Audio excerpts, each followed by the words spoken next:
and welcome to another episode of the Gentleman's Brotherhood. I am your host, Juan Sepulveda, and I thank you for taking the time to spend some time with us and discuss some of the different topics about what it means to be a gentleman today. Today, I have a gentleman to have a discussion with, my good friend, Brian Apfel. Brian, thank you so much for joining me today. Thank you so much for having me. It's a pleasure to be here. For those of you who don't know Brian is a podcaster. He's a fellow podcaster. He's the host behind Dynasty of Dads, which I had the pleasure of joining him one night for a discussion. And he is on TikTok as Bearded Brian. Has an adorable little daughter who has the most amazing presence on TikTok. If you haven't seen it, we're going to share links with you so that you get to know Brian and that beautiful little girl. But today we're going to talk about something that Brian and I were discussing recently, and it's about being unintentionally rude. We know that many times we make decisions that are wrong in our conversation, in our behavior, that may rub someone the wrong way. And we can do some things to fix that. But something that may be a little bit more challenging is whenever we're doing it unintentionally, where we may be rude and not necessarily recognizing that we're doing that. So today we're going to have a conversation related to that. And hopefully you can get some benefit out of hearing some of our first person experiences and some interesting ways that we have found to mitigate those types of behaviors. And hopefully that helps you in your relationships, in your business, in all different aspects of your life. So Brian, when we were talking, I remember you came up with the idea to talk about this. Can you give us an idea of how you came about this? Like, was there a moment that kind of like motivated you to consider this topic in particular? Sure. Yeah. My wife often makes fun of me. I call it obliviously rude. And it is probably my biggest pet peeve in life, to be perfectly honest, it's something that I notice and I acknowledge on a somewhat regular basis. And I think that, as exactly what you were saying, there are some people that make decisions in their life that are rude, but they've made those decisions. And at Yeah. times we can't do much about it. That person is making the decision to be rude. But what bothers me sometimes is when people are being rude and they don't even realize what they're doing is rude. And Mm. and I think there's an opportunity to educate people and to be more self-aware of your surroundings. And I try to remind myself on a pretty regular basis, how are my actions affecting the people around me, so I can avoid being, again, oblivious, really rude or unintentionally rude. I mean, that's key, having that mindfulness, being aware of our surroundings, the people that are around us, especially when it's unintentional. But whenever we talk about being unintentionally rude, I don't necessarily perceive that I'm being rude.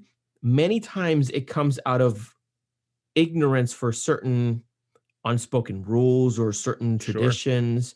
So I want us to go through a few of these that are obvious, and there are going to be some that may perhaps come as a surprise to some people when they hear them. Hmm. And we talked about in our preparation for today's episode, I noticed different categories. For example, you have some that are related to behaviors and others that are related to communication, some sort of communication. So let's start with the behavioral one. Let's start with the one of just being present about our behavior. You mentioned about being loud. Can you give me an example that you have that you've experienced when it comes to uh, being loud in public, or having someone being a little bit too loud for the setting? Yeah, probably the most obvious example, or the one that is almost stereotypical rude, is talking in a movie theater or talking in a library or something like that, where that's almost like borderline intentionally rude. Like, at this point, you shouldn't be doing that. But Yeah. maybe a good example of unconsciously is on the train at night. Maybe you're Mm. coming home from a late night and you were partying and you're with your friends and you're being loud, but you don't realize that people are commuting from work. They had a long day, they had a stressful day. They are looking forward to that hour of just unwind time, relax time. Maybe they're sitting there with their Sudoku puzzles and they really don't need you with your headphones in or your AirPods screaming at whoever you're trying to have a conversation with over the phone, and just being disruptive to the people around you where you don't even realize you're doing so is probably a very common example. Yeah. Disrupted to the people around you is the operative part of that Right. phrase, because th- there's the fun that we're having, right? If you and I are on the train, sometimes we're just so focused on what you are talking about, what I'm talking about, and we're going back and forth in the dialogue that we may lose that sense of uh, being among other people. Hmm. But for me, in my experience, there are moments that I recognize, like, oh my God, maybe I catch a glimpse at someone who is maybe not nodding off, or you Right. have someone that is maybe on the phone and you see them covering their phone really, Right. really protective so that you don't hear, so that the person they're speaking with doesn't hear the noise. That's when I become aware. It's like, oh, maybe I'm being a little too loud. Right. Yeah, in that case, it's okay for you to maybe, do a little apologetic wave, like I do. Oh, I'm sorry, Right. and then adjust, and then you can keep on having fun, but Right. not at the expense of other people. Exactly. And this makes me think of that very popular expression of the golden rule. Do unto others as you would like them to do unto you. Right. So Yeah, I'll that give puts you you in that my sense. I'll Mhm. give you the this example really resonates with me because to be honest, I think it was the first time that I defined this unintentionally rude. For me, I always had an issue that it kind of got under my skin when people were being rude, but I never separated intentionally rude to obliviously rude, though, again, as I called it. And one day my wife and I were on vacation and we were going to have a beach day. I can't remember where we were, North Carolina or something like that. And we went to the beach and we Mhm. got there super early and no one was at the beach. It was beautiful, beautiful day. We picked a spot with a beautiful view of the ocean and set up all of our stuff.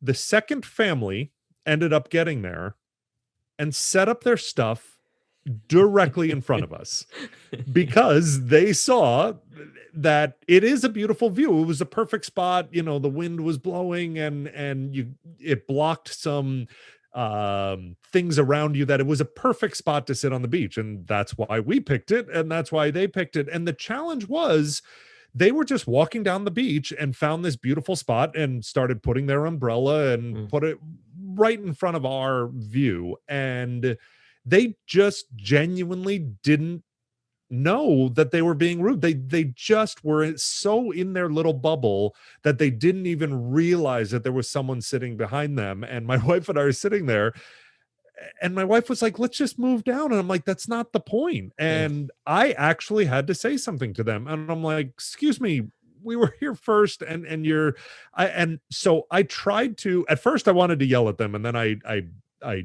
took a second, I took a breath, and I actually went up and said, hey, you're blocking our view. And they said, well, we already put our umbrella and stuff down, and they almost like defended. And I said, I'm happy to help you. I'll dig another hole and I'll help move stuff Nice. if that is helpful to you. But I really would appreciate it. We picked this spot because of the view, and they were very nice because I wasn't aggressive about it or argumentative. But that was the key example of they just genuinely were unaware what their actions were doing were affecting other people because they were oblivious to the other people in their surroundings. That's a great example. And you think about all the complexities that came with that interaction, that I wish that those listening and watching take along with them. The initial desire in your heart is to actually raise your voice and challenge them. That Right. is normal. That is natural. Like, as the human animal, that is. that's a visceral reaction that you would have. But being able to subdue that initial reaction is what separates us from beasts. Right. That's what separates us from some aggressive uh, ape in the wild who would just charge at uh, another animal that's threatening their surroundings. Yeah. And I'll be the first to admit it did come out of my mouth. Are you kidding me? Maybe slightly lower in volume than I would have traditionally, but it did come. That was my gut instinct, was Yeah, to kind of yell or, state, are you kidding me? And so that did come out, but just low enough that they didn't quite hear me. that's good. That's good because it would have primed the pump for some Exactly. But further exactly to your confrontation. point, that was my gut instinct reaction. Yeah. Now, there's another component to that that I want to shine a light on, and it's the actual taking on the challenge. And what I mean by that is you could have easily just said, you know what, forget it. This is not worth it. And then you proceed to remain on this now second tier, second quality spot, but you're simmering. You're there, maybe just toiling about, oh man, I should have done. I can't believe these people are so rude. Are they oblivious to me? That sacrifices your experience. The alternative that you chose, okay, you were confrontational. It's still a confrontation, but it's a courteous and courageous one. Like, that's one. Right. Those are the two words that I try to emphasize in the Gentleman's Brotherhood, is that courage and courtesy. They're not mutually exclusive. You can have both and approach situations of injustice like this one. Granted, a minor injustice in the scheme of when it comes to injustices, but nonetheless, it's a confrontation that could have gone south really fast if not dealt with that balance of courage and courtesy. Right. But you're exactly right. If I just moved over and held that in, it would have ruined the experience for the rest of the day at the Mhm. beach. You're 100% right. And Yeah. so my three options in that scenario were to just be very passive and move, and that would have ruined my day, but also look, there is a little bit of me, and probably the whole reason why you're doing this podcast is awareness that, hey, 99% of the time maybe it's a confrontation, but maybe once they go, oh, I'm sorry, I didn't even realize I did that, thank you for bringing that to my attention. Yeah. And there is the chance of that you do that person a service in just making them aware that what they're Yeah. doing was rude, that they didn't mean. So option one, not do anything. Option three was start a confrontation, or B, find that middle route, which I ended up, following that path. That's a good path. And there's also one thing that I caution my kids and the people that are near me: don't approach it as, I'm going to teach these people a lesson, Right.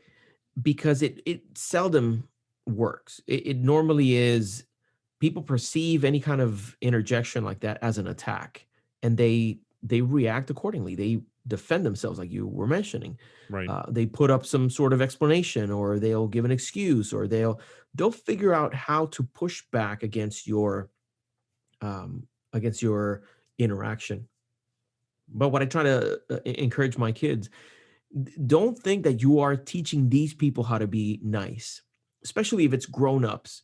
It is difficult for you to have a really effective interjection of this in this of this type that is going to have a lasting impression on them. Right. So yes, try to make them aware of what happened, but being cautious as to not say you are rude, or saying something that is it's an attack. Right. Perhaps position it like you said. Oh, I agree with you, this is a lovely spot, but we got here earlier and we really wanted to have a clear view for our kid of the sunset. Would you mind? I would be happy to help you scoot over a little bit.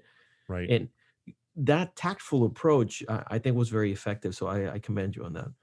Yeah, and if I can build off of what you were saying, one of the things that helped me define this topic, but then also help me find the solution and how to communicate this with my daughter is looking at the other person's actions, taking all of these other parts of the equation aside, and is what they did as a standalone action right or wrong. So to give you Mm, an example, there are some people that are unintentionally rude when they litter and they take their garbage and they just throw it out their window or walking down the street.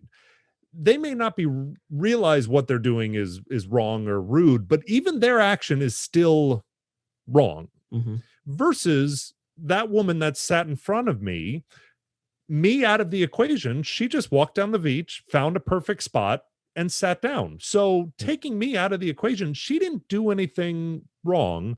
She was just not as aware of her surroundings as she could have been. And so, that's one thing that I try when I'm communicating these things with my daughter, even though she's only 2.5, is just kind of communicating that this person didn't do anything wrong. And therefore, that's why I'm not going to approach them mm. confrontationally, but maybe making them a little bit more aware of their surroundings and trying to figure out a better solution for the both of us is probably the better approach. That's a great point. And also, did they do something wrong, or did they do something wrong to me? Right. Because that's another distinction that I think is very important for us to observe. Are they doing this to me, or are they doing this in spite of me, or are they doing it just because?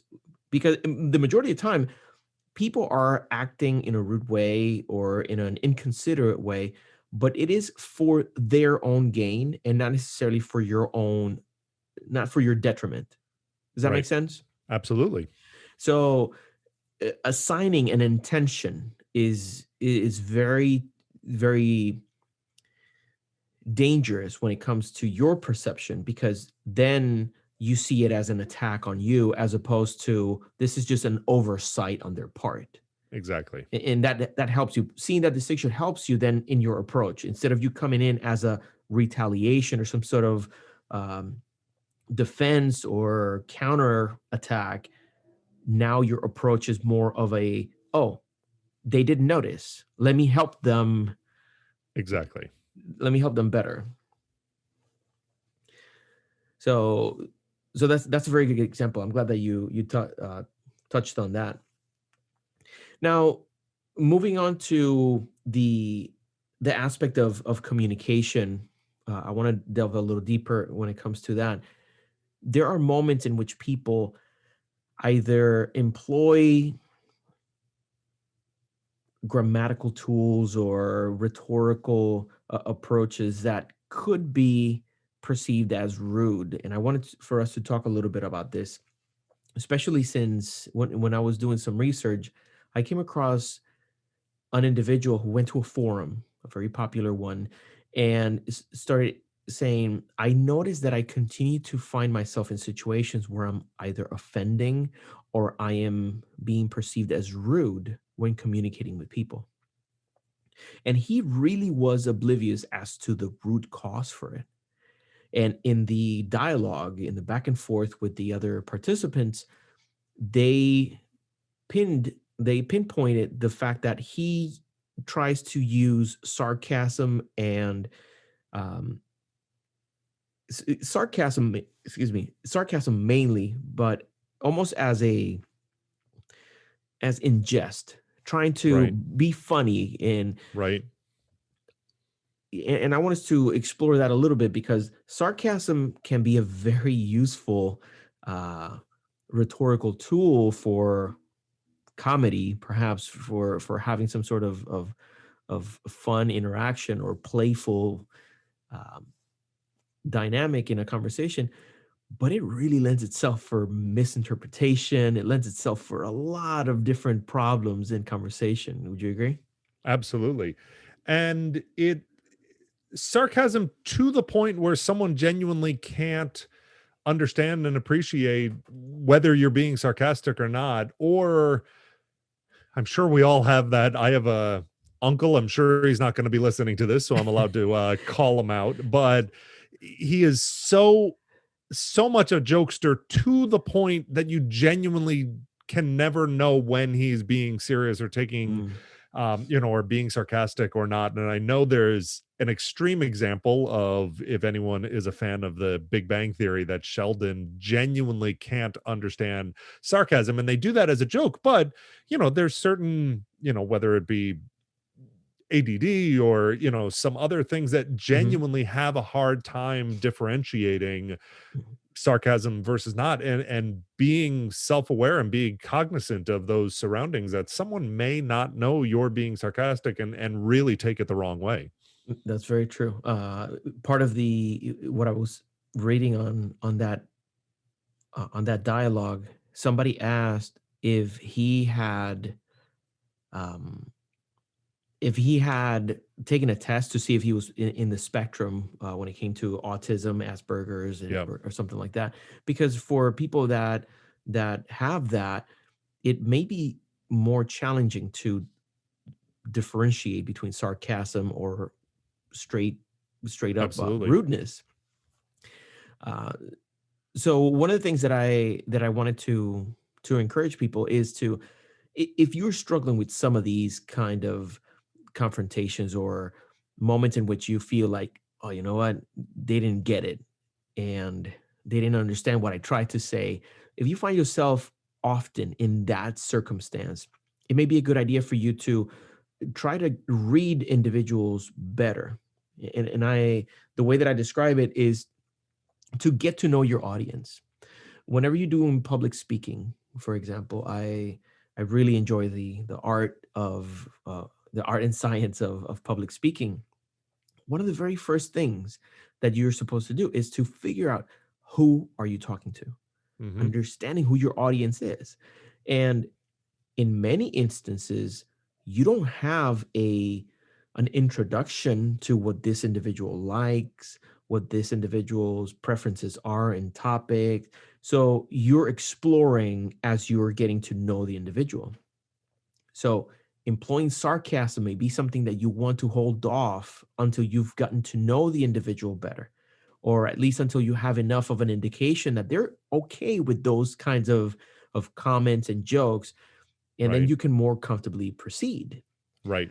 But just taking those, employing them right off the gate can really affect the communication to the point where you could be creating a negative first impression, Right. which is another topic on its own. And so what you can do on both sides of the coin, so to speak, if you are the sarcastic one, making an effort to be either overly silly in your sarcasm, that you are clearly telling a joke, whether it be your facial expressions or, your tone, really trying to sell the sarcasm, so to speak.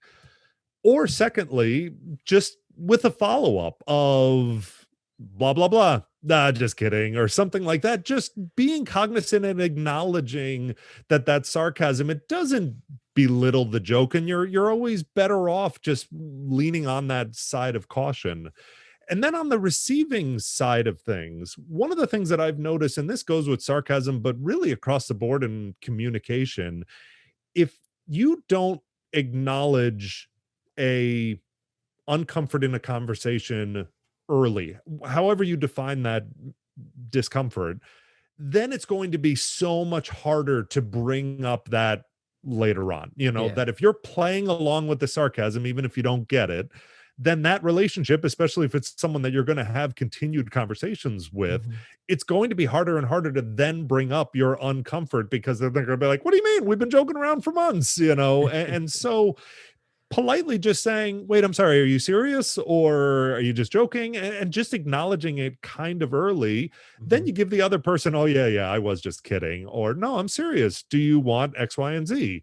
And just trying to acknowledge it earlier will help in your communication skills in the long run. That's a great point.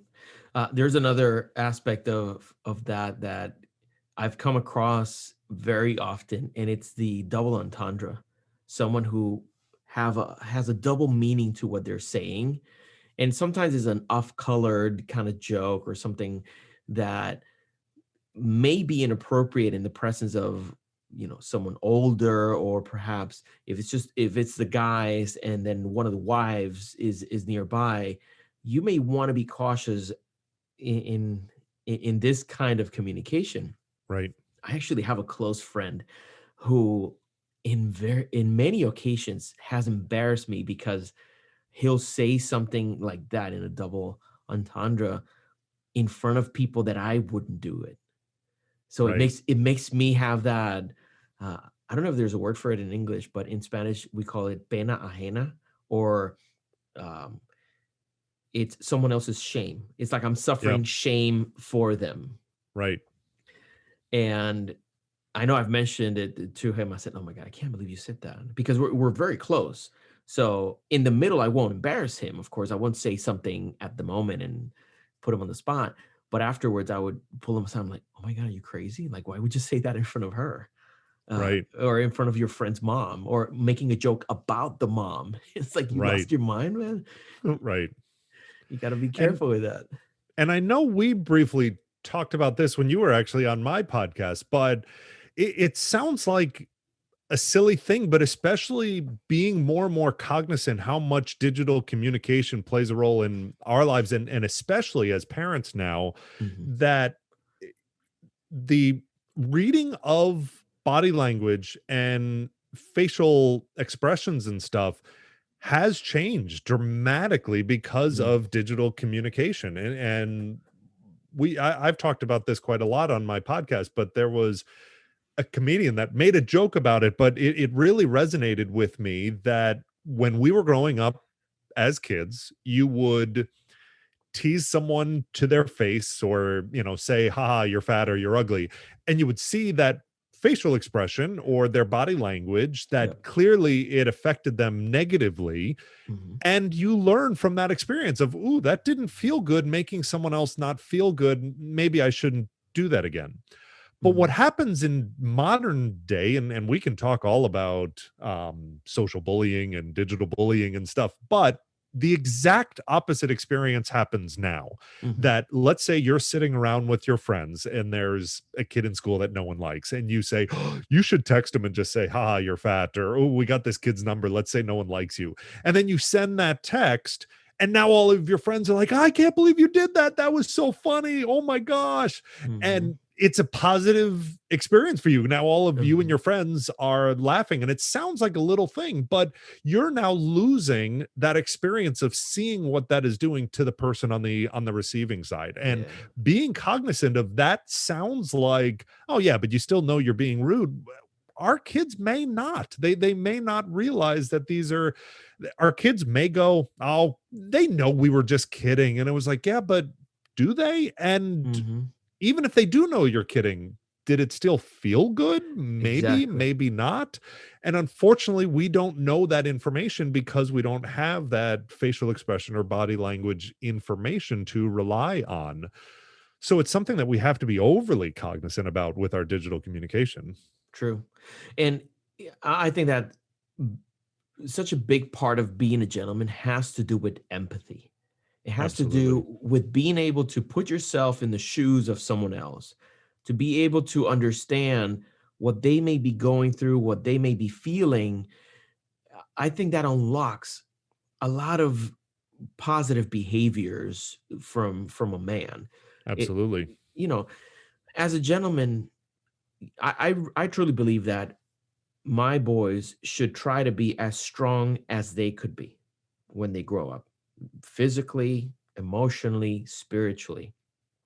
This is not exclusive to boys.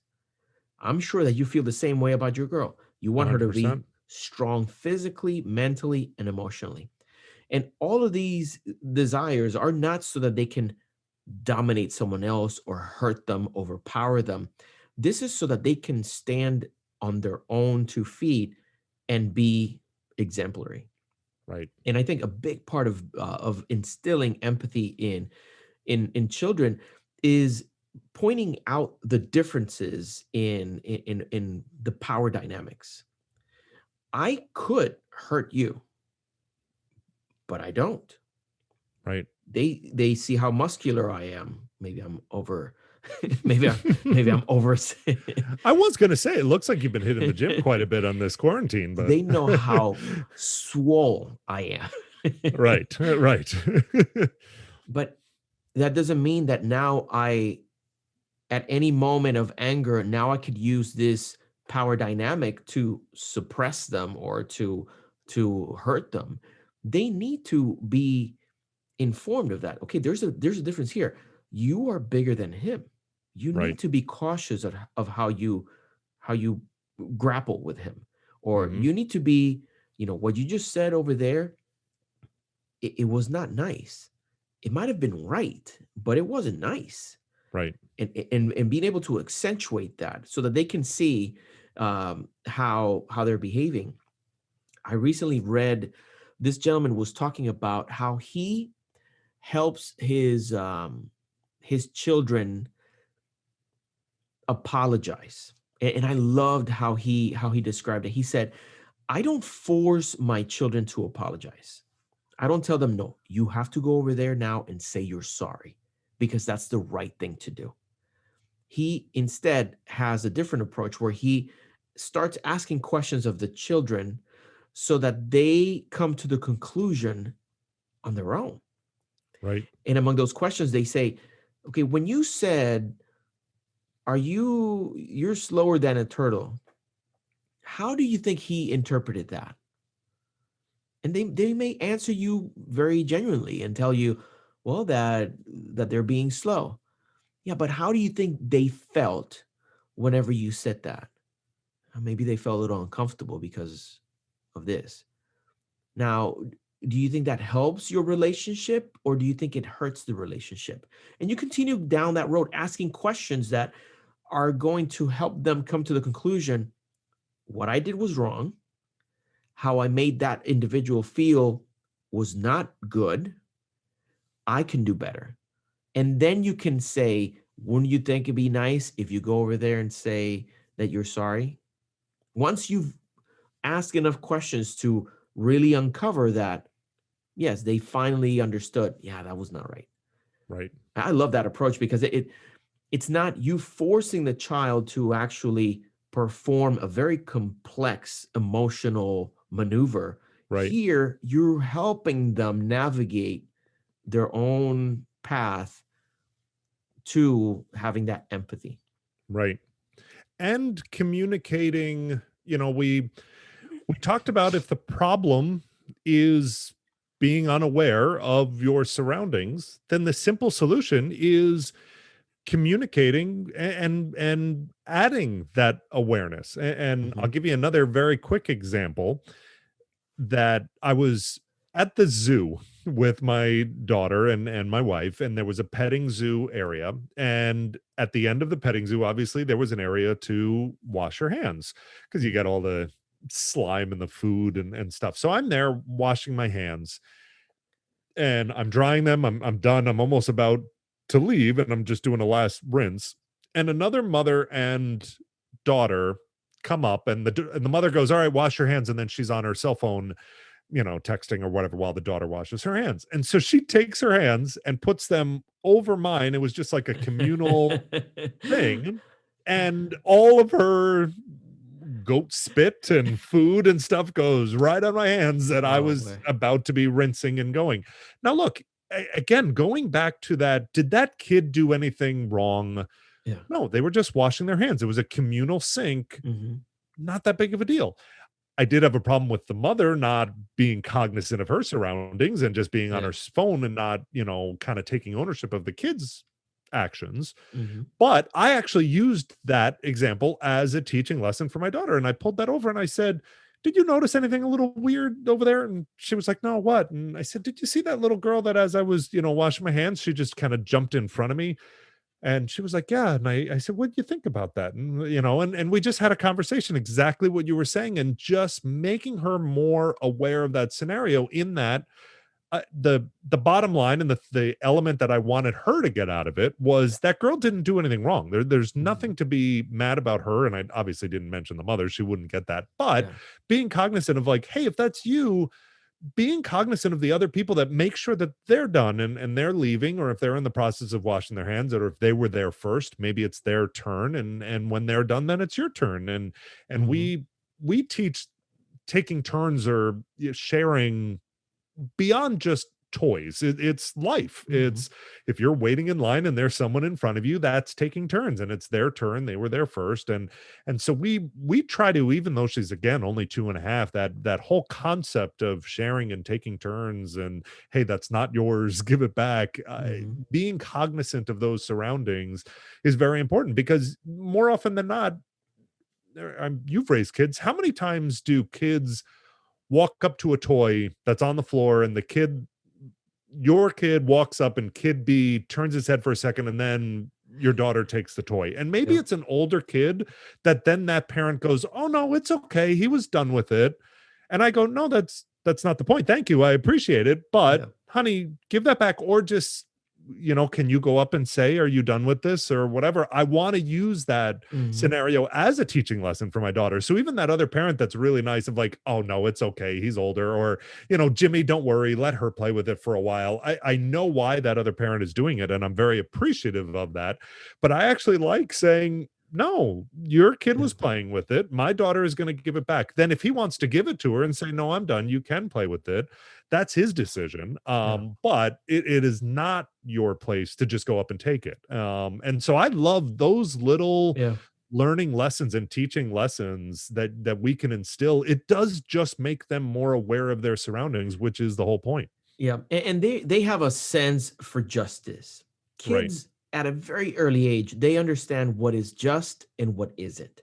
And they're able to, on their own accord, be more charitable or be more giving when they see an injustice happening.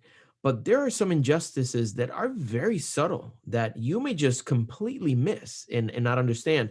So having that awareness is not just an awareness to what you're experiencing, but what other people around you are.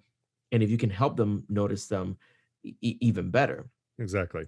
Now, one thing that I see a lot, and I try to, of course, my friends who are raising children who perhaps uh, ask me for advice, and Hmm. I know I have a bad habit of giving advice when not solicited, but I hate seeing people struggle through things or do things that are going to have a more negative consequence later on.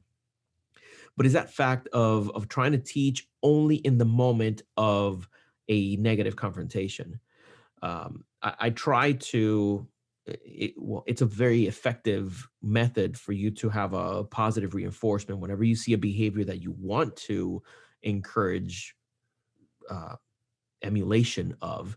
Right. Then you praise the children, and this is not limited to children. We're talking about some, they're grown people that you can say, hey, you know what, and as simple as this, hey, you know what, it was real nice when you did that. Done. Right. People get it. People understand, oh, you know what? They like it when I do that, or they appreciated that I did this. And that goes a long way, as opposed to the confrontation opportunity where you say, hey, you know what? Don't do that. That that's an attack of, that's an attack on you. You are doing something wrong. And for most people, the reaction is going to be a protective, defensive one. So that defense extends to the realization that they're doing a mistake. Here, Right. no, no, no. You Right. are offended as opposed to I offended you. Right.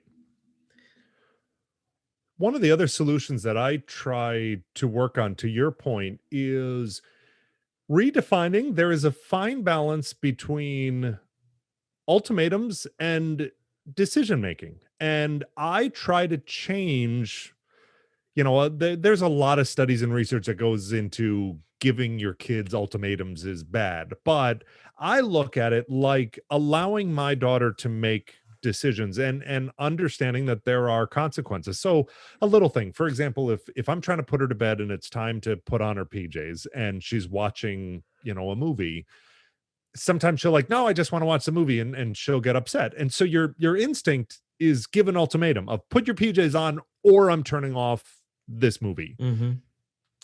But if you switch it and just say, honey, I'm going to give you an option or a choice. We're going to put your PJs on and we can keep the movie on for a little bit while we're watching it. Or then we just got to go into your room and then we'll put your PJs on in there. But then we have to turn off the movie right now. Or you don't have to put your PJs on this second, but then we do have to turn off the movie. Mhm. What scenario are you more comfortable with or whatever? And giving them the options. And Yeah. sometimes they do test you and say, no, I'm not putting my PJs on. It was like, okay. And I re-acknowledge and say, okay, so you've made the decision that you don't want to put the PJs on, which you do now know means we have to turn the TV off, and so using these teaching lessons as just providing your son or daughter the opportunity to make decisions on their own, and then just understanding that there are consequences to their decisions as opposed to framing it like an ultimatum, if that Mm. makes sense. No, that's very good, because there's a distinction between a authoritarian authoritarian interaction in an authoritative. My Spanish got in my way there for a Right. second. Authoritative. Get away. Yeah, so there's a distinction between the two. One of them is you commanding something, and that Right. that yields very little results. And you may Right. have an instant result, but it's coupled with resentment and it's coupled with uh, long-term disobedience. Or you can have the uh, authoritative, did I say that right? Yep. Approach in which you are the authority, you are the leader in the family. So you are leading them to the right decision. And that can be kind. It can be coupled with the courtesy that we alluded to earlier today. That distinction, I became very aware of it in a book. I can't remember the author, but it's called Raising Kids That Thrive. Hmm. So it's based on science. They share very specific scientific or psychological experiments that they've done, it where they put children in different scenarios, and then they see how they react to the different methods of discipline. And it was a very enlightening book. I'll share that with you later and see if I can find the link and put it in the comment section. But the point is that all these interactions are teachable moments for children, for adults. The approach, of course, has to be different because you don't want to talk to the to the adults like if they're children, Right. and open a different kind of worms there. Hmm. But there's so many opportunities, especially if you're close to individuals and you're embarrassed by their behavior, or if you find that their behavior is tarnishing relationships or obstructing opportunities. It is okay for you to discreetly approach them later on and say, I don't know if you noticed or not, but whenever you said this, I think they took it in this way. I don't know if you meant it Mhm. like that, but this is what it looked like. Right. And that's a very fruitful way for you to help people raise their awareness as to how they're coming across, how they're impacting other people around them. Right. So don't shy away from these opportunities, but be very careful with your timing. Right. Never in front of other people. I don't think that doesn't work because you embarrass an individual. They're going to be resistant to any kind of instruction or aid that you want to give them. So discretion here, I think it's the discretion's the word.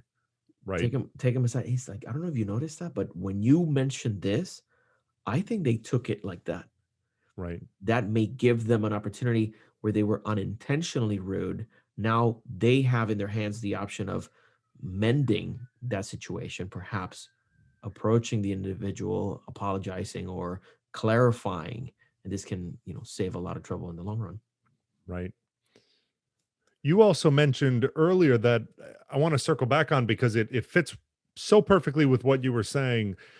Also, overemphasizing your intent can sometimes save you from those uncomfortable scenarios. And I'll give you another example. I had a coworker, one of my best friends, and I don't want to say we differed politically because we were on the same page, but I think she was a little bit more extreme with I don't know the right terms for it, but cultural, sensitivity, or this cancel culture environment that we're in. And I'll give you the example. I She was like a very strong feminist, and and advocate of women's rights and stuff, which I am 100% supportive of. And so I asked her one day, because I always want to improve myself, and I was on the train one day, and it was full, and I offered my seat up to a older than me but not old woman. And she was a female, and the gentleman in me just wanted to offer up my seat. And I did, and she said, "No, thank you." And I sat there and I went, "Did I offend her?" Mm. I didn't intend to by any means, but did she take that of, "What are you calling me old, or what are you calling me?" And I was like, "No, it's just trying to be a gentleman." And so I actually asked her, and I said, "Hey, I know that you're really into, feminism and women's rights and stuff like that. As a man, like, if you were on the train now, as a younger, she was younger than me, so as a younger, like, millennial, if I was to offer my seat, would you be offended?" And she said, "Well, I guess it depends upon your intent." And I said, "What do you mean?" And she said, "As a gentleman, what are you implying, that you have stronger leg muscles and you can stand better than I can, or longer than I can? And as a woman, I must be a fragile little woman and I have to sit because you can't?" And again, she wasn't argumentative or whatever, but just, kind of making me aware of that scenario. And I Mhm. said, "Honestly, this is exactly why I'm having this conversation. Absolutely not. That is not my intention. To be honest, I don't even know why I do it. There's no I'm better or stronger than you. It's just it's kind of how I was raised, that a Yeah. gentleman offers his seat to a woman or a child, or whatever." And but now I'm a little bit more cognizant of maybe being overemphasis, or maybe being more nonchalant of, like, "Oh, ma'am, you want to sit here?" And not doing it in a, "Oh, little lady, do you want to sit?" Or like just kind of like a throwaway, "Hey, do you want to sit?" And Yeah. if they go, "Oh, no, thanks," it's like, "Okay, great." So it's almost like it doesn't matter. It's not your gender or whatever. It's just me. Maybe I just want to stand up and stretch my legs. And if you want my seat, you're more than welcome to. And so being overly cognizant of your intent of why you're doing it. And maybe in today's society, we have to be overly cognizant of being very proactive in our intent, that my intent is just to be nice, and that's it. I'm not making any judgments or assumptions or stereotypes about you as a person, just offering up my seat. And so it is tough sometimes, that Yeah. sometimes we, as gentlemen in this gentleman's brotherhood, Mhm. sometimes our positive intentions may be taken the wrong way. And that's something that we have to be aware of and cognizant of as well. 100%. But here's this is a dilemma that a lot of people are encountering, and it's one of the reasons why I wanted to establish the Gentleman's Brotherhood, because there's so many questions, especially in today's society, and it is important for us to have those discussions. Right. One thing that I have noticed, and uh, of course, I'll make the caveat that this is anecdotal. This is my first person investigations, not scientific method, but it is still a minority of people that get offended if you offer them your seat. I've asked, Agreed. yeah, I've asked in social media for females' opinion about this very question. Do you see it as a misogynistic or chauvinist uh, Yep. move, or do you see it as a courteous Right. advance? The great majority of the ladies that responded, they welcomed it. Great. The great majority of them. There were two dissenting voices, and those two were, one was a man, and actually both of them were men. That's interesting. Yes, both of them were men, and one of them was very aggressive in his point of view of social justice. So he Right. was someone who would hit you over the head with all the injustices and ashamed, make you very aware of all these other things.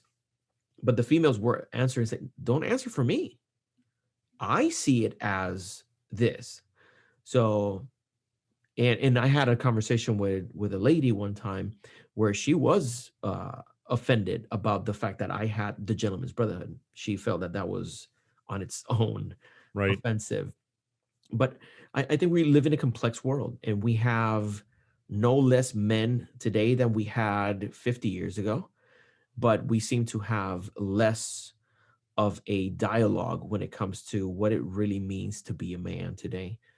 So we're going to discuss this topic in length later on, because it's one that comes up a lot. This and opening doors and Yep.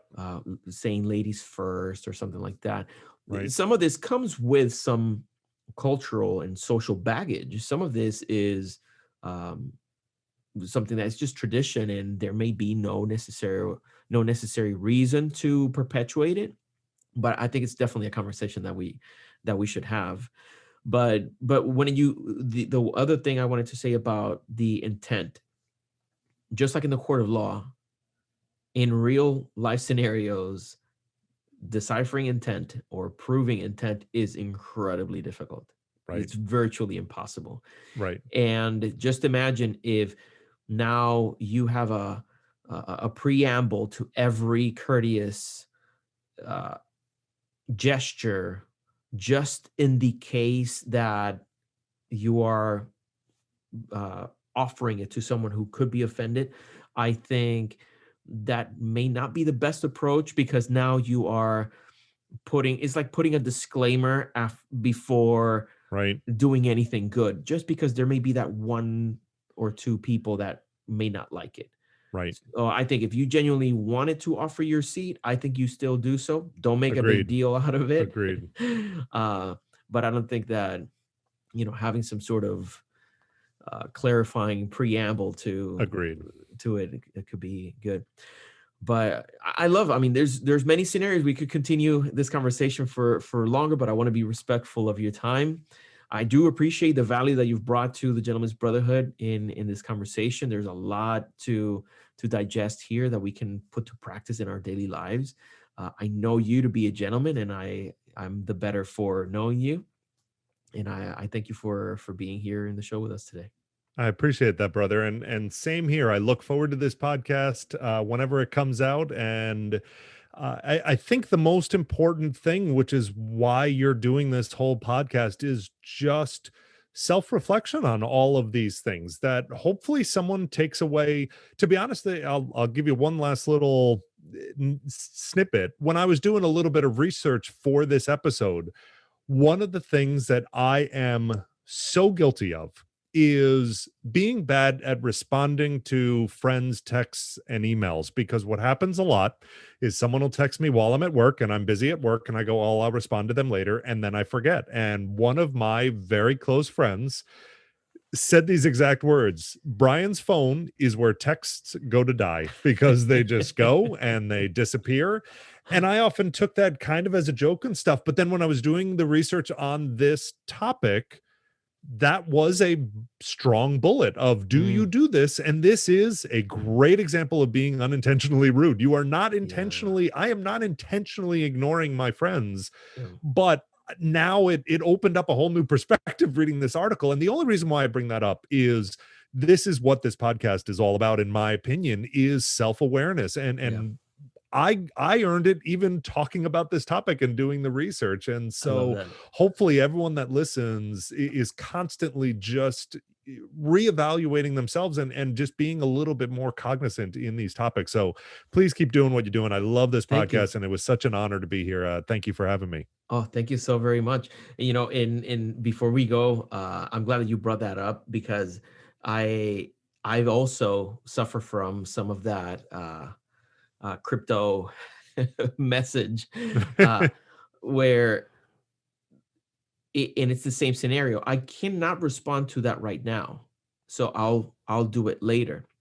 But Right. one thing I've been doing a lot better lately with this, and when it comes to text messages and emails, and why, people describe it as ghosting. You send me a message and you could see that I read it, or Right. that I saw it because it has a little check mark, Right. but I'm not ignoring you. It's not something against you.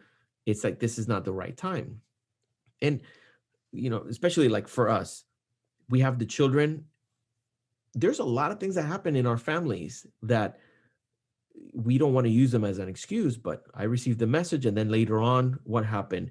Oh, the kid came in with the grades, and he's questioning, like, how come his grades are looking like that? And now we went down this rabbit hole trying to figure something out, and now the person on the opposite end looking at my little check mark thinks I'm being rude. No, I Right. have a life that you can't see, Right. right? But many times it's procrastination, or it's avoiding a confrontation, or avoiding a commitment. And the best remedy, the best quick tidbit that I can offer you is something that I learned from David Allen, who is the author of Getting Things Done. He says, if it takes 2 minutes or less, just do it. Does it require me to look at my calendar and just say, this is the perfect date? Does Right. that take 2 minutes or less? Most of the time it does. Yeah. Just get it off of your plate. Just, Agreed. yeah, Thursday it is. And Right. send over a message. So that's helped me a lot. Not perfect. I'm not I'm not in the Gentleman's Brotherhood because I'm perfect. I'm Right. here along the journey with you. Exactly. But that is great advice. I'm going to start trying to do it. Excellent. So to all the listeners and people watching, thank you so very much for being a part of the Gentleman's Brotherhood. If you want to see more from Brian, I encourage you to visit him on the various social media platforms, especially if you're on TikTok. You have to go to bearded_Brian with an I. Bearded Brian, very funny content. I really like it a lot. You know this, I've told you before. On Instagram, also the same handle, at Bearded Brian. And check out his podcast, The Dynasty of Dad, Dynasty of Dads. You can find that wherever you get your podcasts. So again, thank you so much, Brian. I love this. My pleasure. And I encourage all of you to go to thegentleman'sbrotherhood.com. We have now a varied selection of t-shirts, hats. We have art, and something that just came out that I encourage you to check out. We have our very own official lapel pin, and it's exclusive only to our supporters on Patreon. So if you want to learn more about it, go to thegentsbro.com and be one of our supporters. You can find us on Patreon at patreon.com/Juan Sepulveda. So thank you so much for being a part of the Gentleman's Brotherhood. And until next time, I wish you courage and courtesy. Take care.